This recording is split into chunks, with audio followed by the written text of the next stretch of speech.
When the children are around 6 months old, they start to drink some coffee here.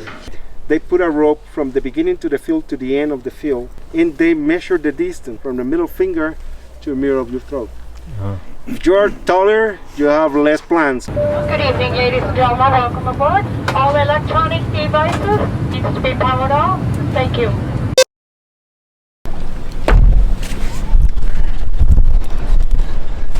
We have a really big problem.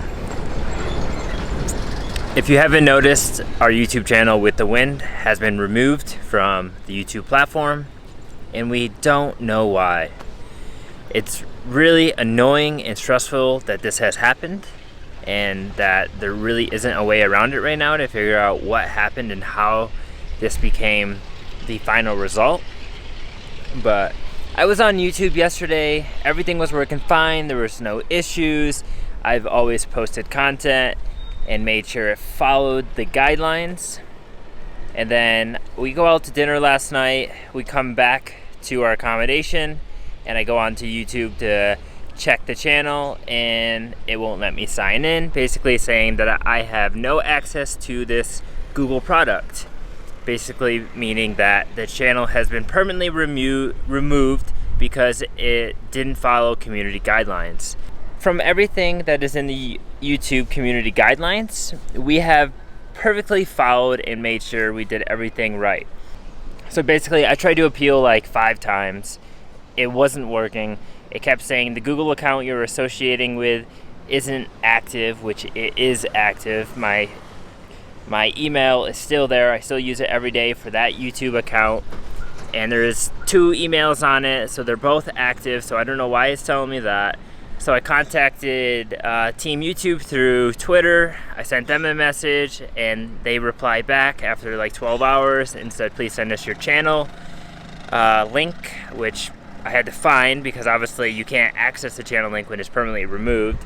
So I had to go back through some other sites to try to copy and paste it and send it in. So I sent it in, and then basically they say, oh, we're going to send it off to our team and have them review it. So who knows how long that's going to take. But it's just stupid. It's like, why do you not say exactly what you did wrong? Don't just say you didn't follow community guidelines. Like, community guidelines is just like a huge page of different things. For a platform this big, you think they would be more organized and be able to talk to the creators about these issues, like through a chat or maybe through an email or something like that. Instead, you have to like click on these links, and you have to hopefully appeal and then try to contact them on social media when millions of other people are contacting them. It's really just a headache. Like, I really hope it gets fixed. I really hope our channel isn't lost forever, because we were doing well. We had a little over 50 videos. You know, we were on a roll, and we were posting often, and we really were having fun. It's like a hobby. Like, our subscribers aren't big or anything, but like, that doesn't matter. It's a hobby, and we love connecting with other people and seeing people comment on our video and saying that, you know, they like the video. It's something that they want to do themselves and so forth. So, you know, us not having our channel is going to be very depressing and just like hard to like go forward without. I really hope this gets resolved, and if it does, it'll be wonderful, and it'll be a big relief off our chests. And I really hope Team YouTube on Twitter can get this done and can resolve the issue. And if you're watching this video now, maybe the channel is back up already, maybe it's not, and maybe this is on a new channel. So it's really hard to tell, you know, where it will be in a few days. But all we can do is kind of go forward from here and just keep filming our videos. I mean, we are here in Antigua, Guatemala, and today we have a pretty exciting day ahead of us, because it is, you know, one of the last few days before we actually leave here. We're only here on a short trip. I just stopped over across the street to get a coffee from the local cafe, bakery, and I'm just enjoying it on the rooftop, enjoying these views here in Antigua. But today we're actually going to go on a coffee farm tour, and we're very excited to do that. Let's carry on with our day, and we will see you soon when we're going on the coffee tour. Okay guys, we're trying to do something really cool and fun right now. We're in a bit of a rush because we're about to go on a really cool coffee tour to a coffee farm. So we just came to the pickup point at Cafe Studio. We gotta meet the guide and all the other people if they're going on the tour, and then we're gonna head there and see what it's about.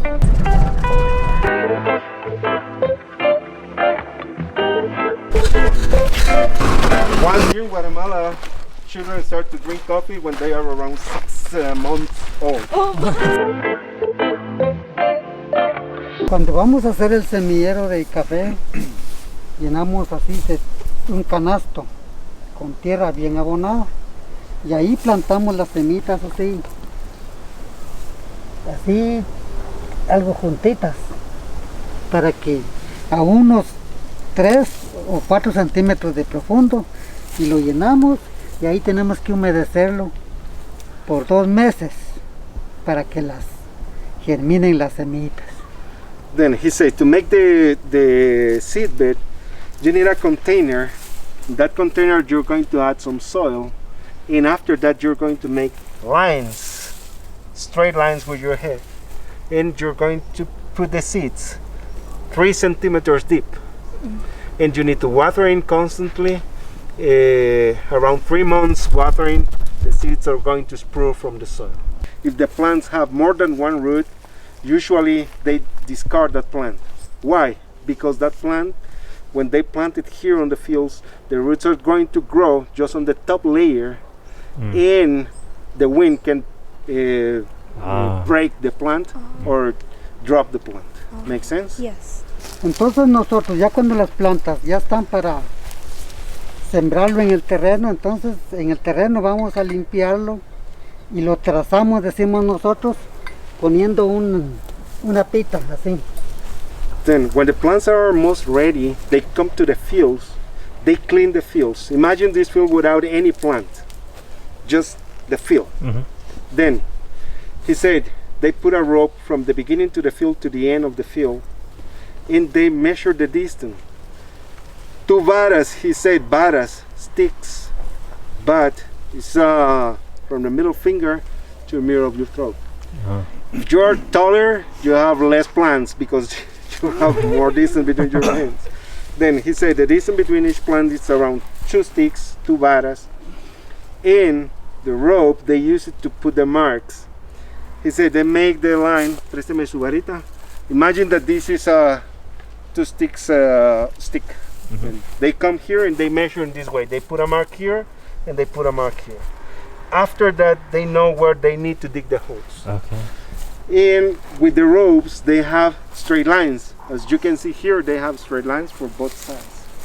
Como ya hablamos, cada 2 varas tenemos que hacer un agujero de unos 50 centímetros de profundo y 50 de ancho. Eso lo hacemos con un asadón. Then, after to measure the distance between each plant, they need to dig the holes. Those are going to be 50 centimeters deep and 50 centimeters around. Okay. And they use a hoe to dig the holes, of course. Entonces en cada agujero plantamos una plantita, quitamos la bolsa y sentamos la planta ahí y jalamos toda la tierra de encima porque esa tierra tiene más abono. Entonces se pide que sacamos la que estaba abajo y colocamos la que está encima. Entonces la planta queda ya plantada en su lugar para esperar 3 años para cosecha. Then to plant the plants, they are going to take out the black bag. They are going to put the seedling inside of the hole, and they are going to use the top layer of the soil to bury the roots. Why? Because this soil, this layer, has more nutrients than the soil down, the soil that they remove to dig the hole. That's why they use the top layer of the soil. And after that, after to plant the plants, they need to wait 3 years to have the first harvest.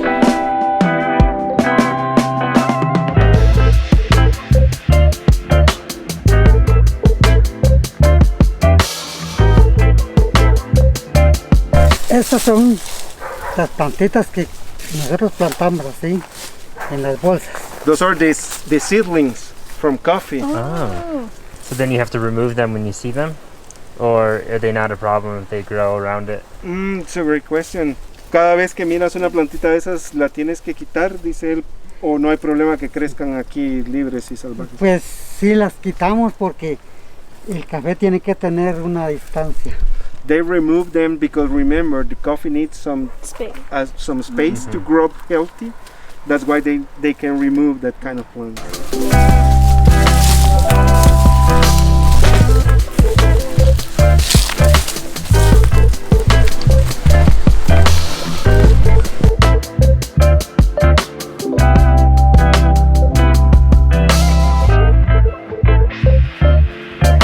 Entonces ya cuando está fermentado lo echamos en un tanque de agua. Luego lo movemos todo. A mano, don Mercedes. A mano. Entonces todo lo que flota, a ese lo quitamos porque a ese le llamamos nata, eso no tiene café. Eso lo sacamos y lavamos solo la pura almendra buena. Then after to ferment very well the coffee beans, they put inside of another container with water in it. Some coffee beans are going to float. The floaters, they call crust here. They need to remove that crust because those are empty coffee beans. The coffee that sinks in the water, those are really good coffee beans. Make sense?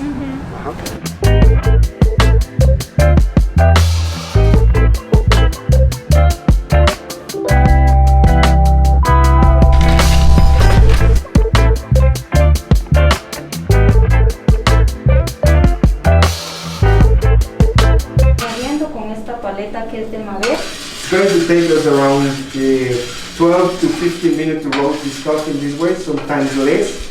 And we need to store it frequently. She's using that tool that she has over there to store the coffee. A soltar la cafeína, café, entonces nuestro café ya no sale de buen sabor. Entonces tiene que ser un calor normal. Then we need a low flame to roast our coffee because if you put a higher flame, she said, you're going to burn the surface and the caffeine is going to come out, and that makes a bitter flavor in your coffee. When you roast this coffee slowly, it's going to start to change the color and you will hear a crack and the third shell is going to come out. Esas máquinas podemos sacar 5 tuestes, el mediano, full city, dark, expreso y French. That machines, they can roast the coffee in 5 different ways. She said medium, but it's the lighter roast. Full city is the name, but that is the medium roast. Dark, that is the dark roast. After that comes the espresso, very dark. And the last one is French. Barn coffee, that one. En Guatemala la mayoría de personas les gusta más así un poco raro, con azúcar y no leche. Then most of the people in Guatemala drink smooth kind of coffee, means without a lot of water in it, with a little bit of sugar and without milk. Ahora es necesario dejarlo enfriar unos minutos. Now she's going to cool down a little bit. Y hacemos este movimiento para que quede limpio de todo ese cascarito. She said that you need to make that movement to clean from the third shelf the coffee. But I think she's dancing. When it's hot, it's very hard to break it. And it's better to cool down a little bit, in that way it's better to grind it. Faster or? I have the rhythm.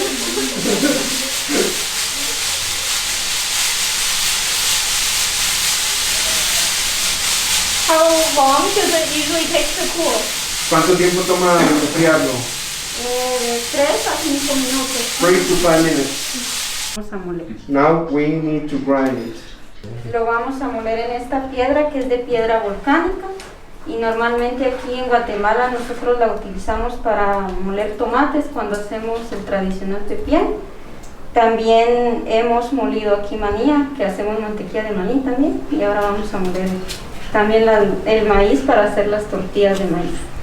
Then she's going to use that grinder stone, she said, and they use that grinder stone to grind sometimes tomato. to grind corn sometimes to make the tortillas. The ingredients to make pepián, a traditional food here in Guatemala, they can grind there all the ingredients.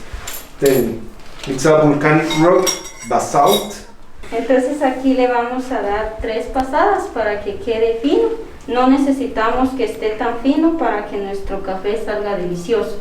Si está demasiado fino no suelta el sabor debido, y si está muy quebrantado tampoco no sale bien. Entonces tiene que ser ni tan fino ni tan quebrantado. Then she's going to grind this coffee 3 times, she said, because you don't need a very fine ground like dust. You need like a medium size of ground. Entonces, The stone is the top, is the hand of the grinder and stuff. Does the level of like whether coarse or fine, does it affect the taste? Or? Yeah, she was explaining that very fine, it doesn't taste really good. Medium tastes really good, and very big, it doesn't take the water doesn't take the flavor from the.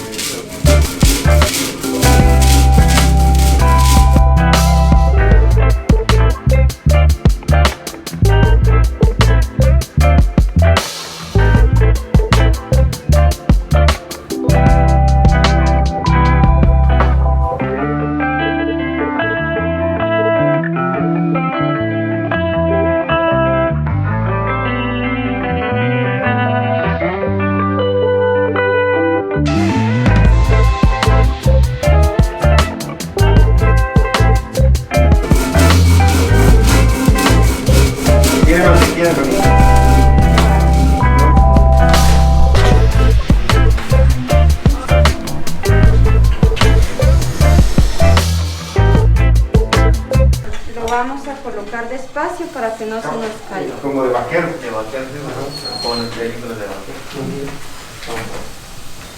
The water, that way the water can take the flavor. Luego lo colamos y ya podemos tomar esto.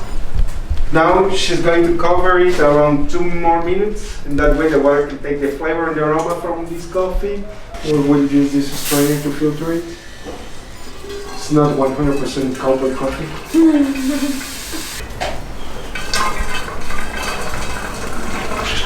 Esto que sacamos, este sobrante, mi papá lo utiliza para abono orgánico de las plantas de café. Then they don't waste anything. The coffee that you see in the filter, they use it as an organic fertilizer on the fields, and that is a good fertilizer. If you want to use it in your plants in your home, then you can use it.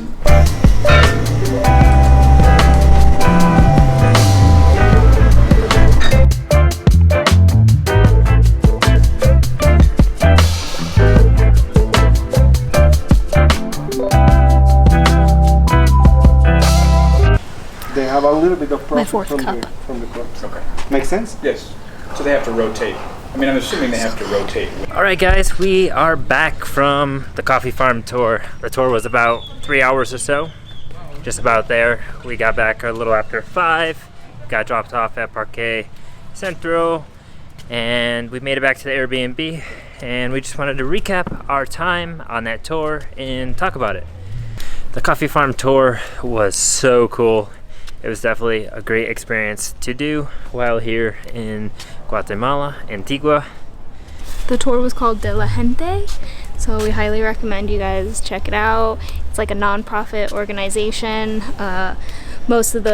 You pay for the tour, it's about $35 a person. And yeah, most of it goes back to the farmers and the people who grow the coffee beans. You also can get an English translator, which we had. He was phenomenal.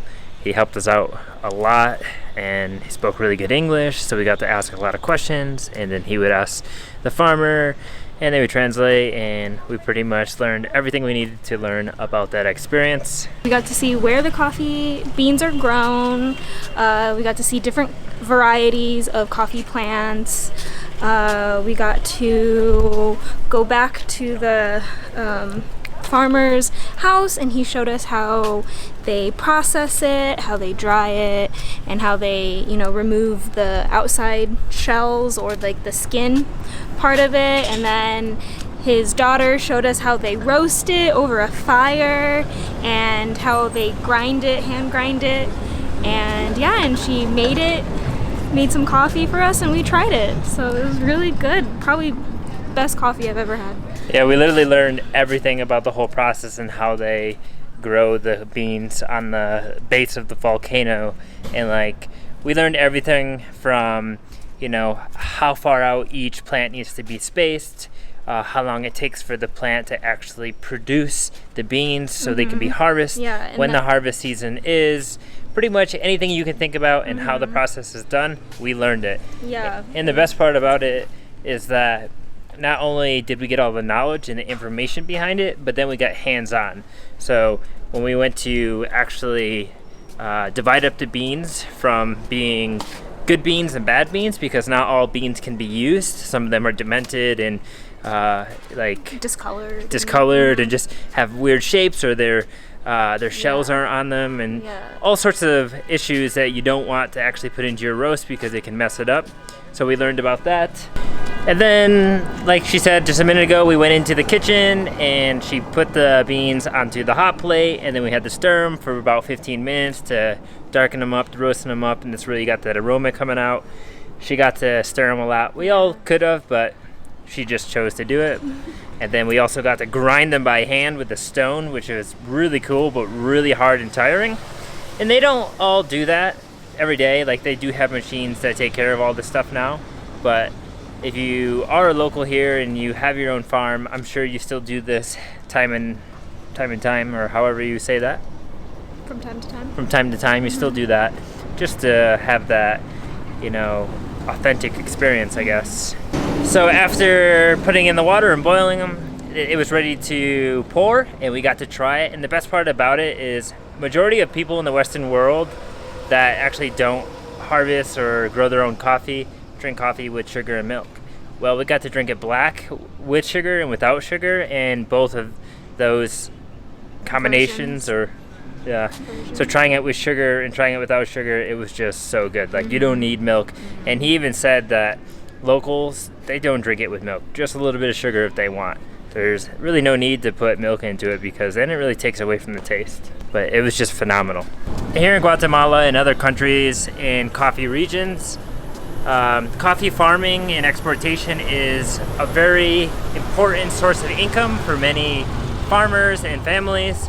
So if you do come here to Antigua, Guatemala, definitely recommend you take this tour, or really any other coffee farm tour, because it definitely supports them and you're giving back in a way. Yeah, I don't know if every coffee tour gives a large enough percentage of their proceeds to the coffee farmers, but we definitely really recommend De La Gente, because they really believe in what they're doing, and they really believe that these farmers are, you know, doing a great thing, and they need to be supported. So yeah, long story short, come to Antigua, Guatemala, take the tour, learn about some coffee farming, and enjoy your time here.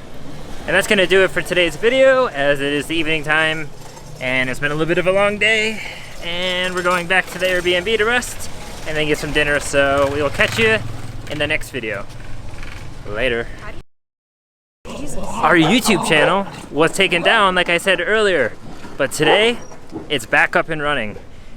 They emailed me and they basically said, we are sorry, we do not know why your channel got taken down and removed, but it is back up and running. And they said, please disregard everything that happened, and we're totally sorry. So thank you, Team YouTube on Twitter, for taking care of that. We really appreciate your help and helping us out there, because we definitely hit a low when that happened. So yeah, we're back and running. Woohoo!